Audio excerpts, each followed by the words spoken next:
I also noticed in my last video, I spelled support wrong because my autocorrect put it in for me. I forgot the R in support. So that last video was actually the 2019 Supot review. I'm not playing support, I'm playing Supot. I'm gonna see if I can try and make that meta.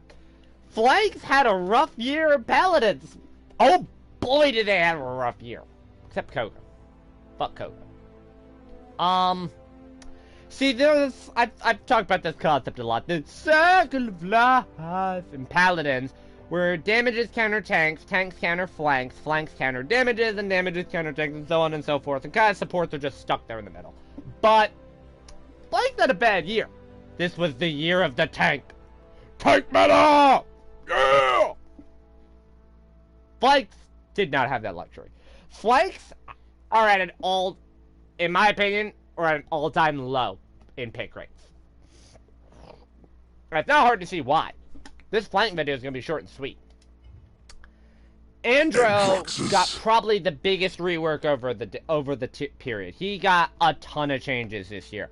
First, he got to change his ult that made it so that he is now in the same category as someone like a Victor or a Drogoz. So if you have shots left over from your ult, instead of just burning all 4 of your charges because they're going to be wasted, no! You can kind of save them and keep some of your ult charge. He did get a bunch of cards reworked, some nerfs, some buffs. Not going to cover all that. That's a lot to cover.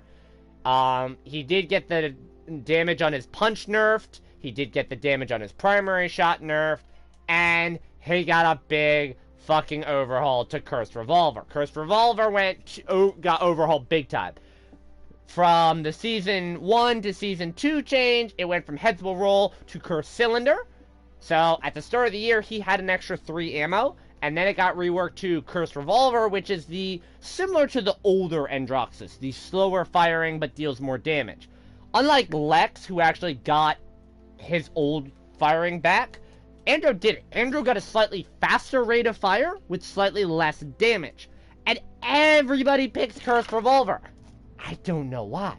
Cursed Revolver does not deal a lot more damage. It's actually only 80 extra damage per shot, 0.15 seconds slower. But it's only 80 damage per shot, but everyone runs it. Cursed Revolver is everywhere. And people say it's like, well, you don't need Godslayer. Even though Godslayer is pretty much an essential part of your damage K, in my opinion. Having an extra 800 damage on an ability that's pretty easy to coax the cooldown out of. Coming into this season, they're not really doing a lot. They're doing a lot of loadout changes to him. One thing in particular I find good, they're giving him an extra ammo card. So, 11 round Androxus players, here we come! Hey, if you think I'm lying down, I'm gonna have an 11 round Androxus build until they nerf that fucking card. They're gonna have to rework that card. I will be running an 11 shot Androxus. I'm gonna be sitting there, bam, bam, bam, bam, bam. Do you have to reload? Well, I don't think these people understand how much ammo a revolver actually holds. But they're also giving his dash a little bit of a range buff. All in all, Andro's still one of the top tier flanks in the game. He's one of the best pure flanks because he has aerial mobility, which means he's playable on a few maps, like Frog Isle, where you really can't run anybody. Buck has been relegated to the low tier for a long while. The nerf to Cauterize may give him a bit of a buff. Change-wise, they're nerfing Ensnare a little bit. They're nerfing it from 30% to 20%. They are going to be increasing the minimum requirement from 2 seconds to 2.5 seconds, so they're pretty much guaranteeing the slow. Other than that, he really didn't get much changes. They gave him an extra round from 4 rounds to 5 rounds. Oh no, that's about it. The downside to Buck really is he kind of has 2 playstyles. Everyone likes running Bounce House. I don't know why. Bounce House is weak. I have 2 playstyles for him. You have Recovery, which is you heal yourself. And you have the Ensnare build, which is net shot, 2-shot character, target dead. Which lets you just burn through people pretty quickly. But because he lacks mobility, he's not really highly regarded as a flank. So, there's that. Eevee, one of the top tier flanks in the game for her mobility. No real changes. I think they did like maybe 2 card changes this year. I know they reworked one of her legendaries into a card at the start of the year, which a lot of people still don't pick up on. They did buff Snow Globe, which Snow Globe's really strong now. It makes it so that you can cast the ult at 50% ult charge as well, so technically it gives you a second ult charge if you wait till 100%, but the duration is reduced in half, so it does more damage, and you can activate it twice as often, but it lasts half as long. It really does it basically just means you have it up more often. Again, it's like ROM, it turns it into a longer cooldown ability rather than an ultimate ability that needs to be charged up all the way. But Eevee's in a relatively good state. She's still the highest skill requirement flank in the game to play. But if you can play her, she has the escape option to get out of anything. No real big changes coming to her other than some cooldown cards getting nerfed, some getting buffed. Koga. Feels like every fucking year since Koga's released, he's all over the place. They've given him so many buffs and nerfs this year, I can't even cover it. Like, the Koga section for this year should just be called No Change, because every nerf that they gave him, they pretty much undid. Basically, Koga is still the demon that came into the game. Like, if you know how to play around Adrenaline Junkie, you should never die. Plain and simple. He just never has to reload, he never has to worry about healing. If you know how to play around Adrenaline Junkie, he's a fucking demon that never dies. He does have a lot more counterplay to him now, I feel, because he's been in the game longer. It's just, he's so unfun to go against. He's just such a menace. He takes more time to kill than he stays in spawn on a fucking respawn timer. And it feels so... It's so satisfying to kill a Koga with certain characters. Like, when I'm playing Meldamba and I kill a Koga, it's so satisfying. Those days are going away because Koga's becoming a menace again. Pretty much, Koga's getting buffs across the board. They're buffing his guns. They're buffing his claws. They're buffing his Cyclone Strike. They're buffing his loadout cards. I don't understand why! I can blame the J-Flare PC Grandmaster fucking community for this because they know he's weak, even though he gets banned a lot. And the funny part is, like, people say flanks are so weak, but Skye, Talus, and Koga usually get banned. One of those three is usually banned or picked. Lex started the year in a weak position, but near the middle of the year he came up, he peaked, he got pretty strong when they introduced his old talent. They brought Death Hastens back, and it gave him a nice damage buff. 680 damage a shot, but you only got 6 rounds. So they gave him a Texas 6-shooter. Deals a lot of damage, but you only got 6 shots, baby. But then he dipped again, and I don't know why. They didn't really do anything to his cards this year. They nerfed the damage to his pursuit by a little bit. They didn't really do anything else. They also made it so that his ult destroys shields. Other than that, I mean, Lex really isn't in a great spot. His mobility still kind of sucks, but overall, his damage is pretty solid. I think, again, he's in the same category that Buck is, because they nerfed... Because he's not a high mobility character, he's more of a damage-oriented character, he suffers. Maeve. See, I don't even know how I want to cover this, because I don't feel like dealing with the fucking Maeve community jumping down my back again, because if I dare say what oh, Maeve looks funny in that outfit. The Maeve community in this game is just fucking relentless.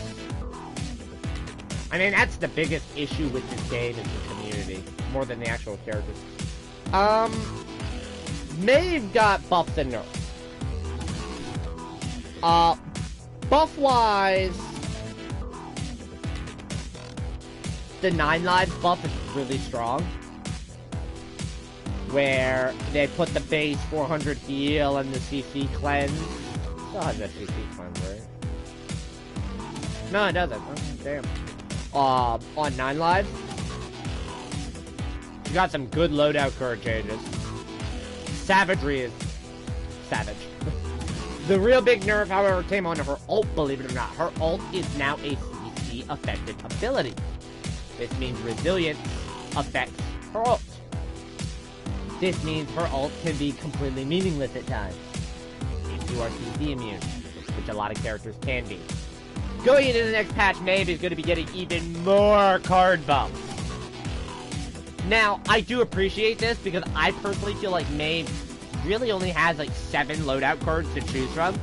So, depending on what type of a build you're going for, if you're going for Cat Burglar or Street Justice, you put in like 5 versus 5. There's 2 cards you leave out for one, there's 2 cards you leave out for the other. But that's Maeve. She's gonna have a lot more diversity now. Cat Burglar is gonna be insane. I'm not gonna spoil it, but Cat Burglar is getting a pretty big loadout card that's gonna make Cat Burglar just insane. I still think she's a high skill requirement. I don't like the fact that she plays like Eevee. She's pretty much like Eevee, only furrier. If I'm being completely honest. They have pretty much the same cards. So. She's in a relatively good state. She has a lot of mobility, so that gives her a lot more viability. Moji. God, how the mighty have fallen. I stopped playing Moji this year. I did. I have not played Moji in almost 6 months. Moji. I can't stand what they did to my character.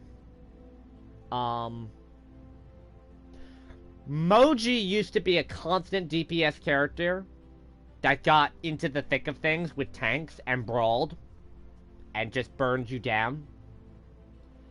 And they turned her into a burst champion. Now, Moji's old style was, hold L2, R2. And people didn't like that. So they changed it to where hold down R2 for about a second and a half, and then you press L2. And now, oh, it's a burst! It's a great burst of damage. So her constant damage is gone.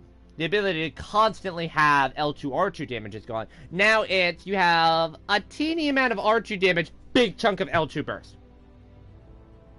Teeny amount of R2, big chunk of L2 burst. I hate that. I fucking hate that.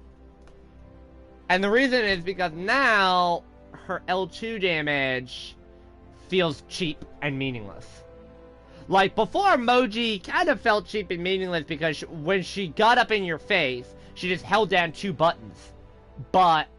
And you took damage. But it was enough damage over time to where you could, like, react to it. Whether you could either kill her, get a heal, or get away from her. You had 3 options. Now you're fucked. You can't out-heal it because it's a burst damage. You can't get away from her because her range got a buff. And it pretty much just feels like you have to kill her before she gets to you, or you're fucked. But because she has this... because she pokes a lot longer range with that L2, even though they nerfed the damage of her L2 as well. Because now it went from 250 to 150 by default. And I didn't like that, because it took away some long-range pressure. Like, I could confirm kills with my L2 at range. Like, if they're trying to get out with a sliver of health, I could get them, but now I kind of can't. They didn't really nerf her cards too much, although they will be in the next patch. They're going to be turning her into more of a support champion. Card-wise, they fucking are killing her cards again. They're taking away a lot of her sustain cards, which, for a character that people widely regard as being weak, and then, oh, all of a sudden she became, oh yeah, she's really strong now. Like, a lot of streamers say, oh yeah, she's really strong now. I don't like that burst playstyle. They've killed my character. They really have. I hate the new emoji. The glass cannon. Sky. Boy, oh boy. What changes did Sky get this year?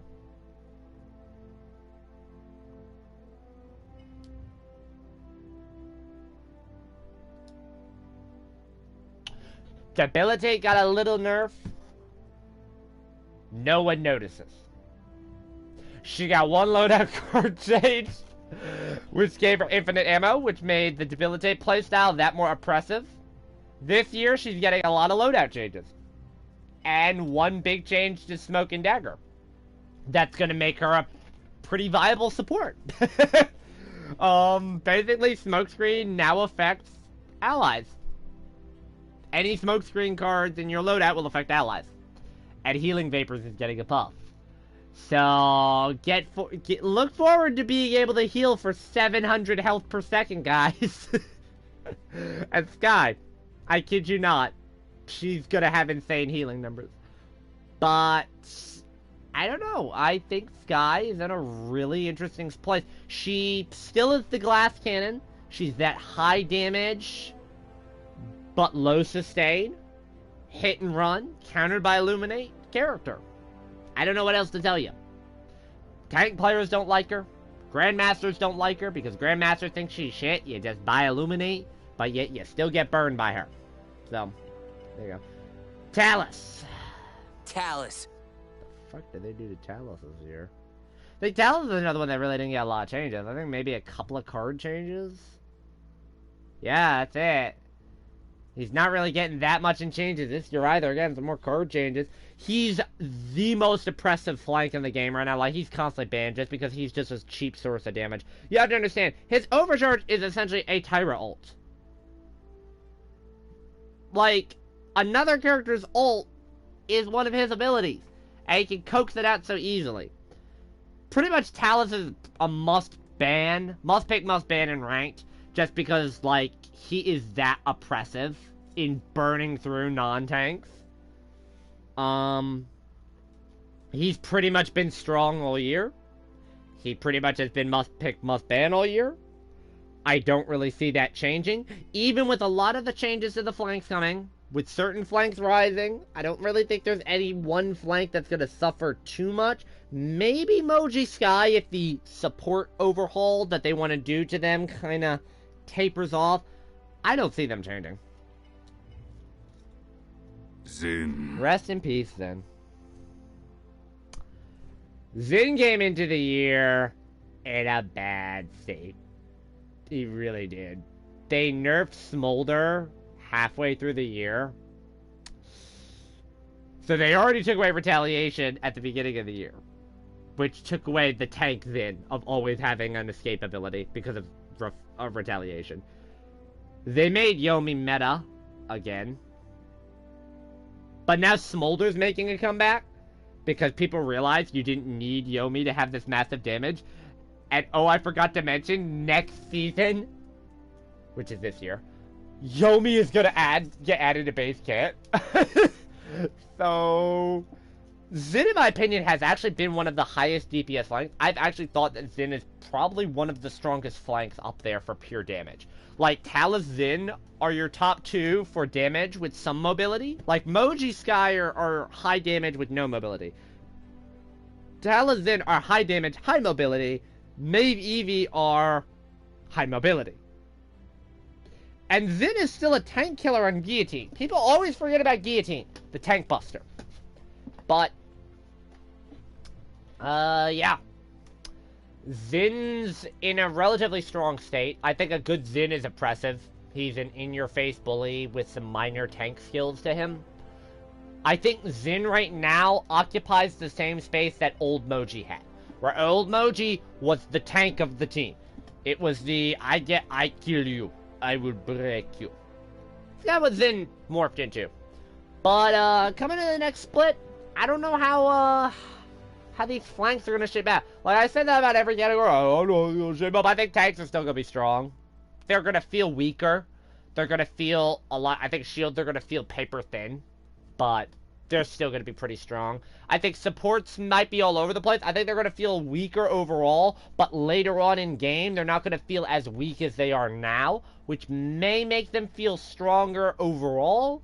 I think flanks... They're trying to, like, nerf tanks to bring flanks back up. But I honestly don't think you need to do that. Because I think flanks are annoying enough as is.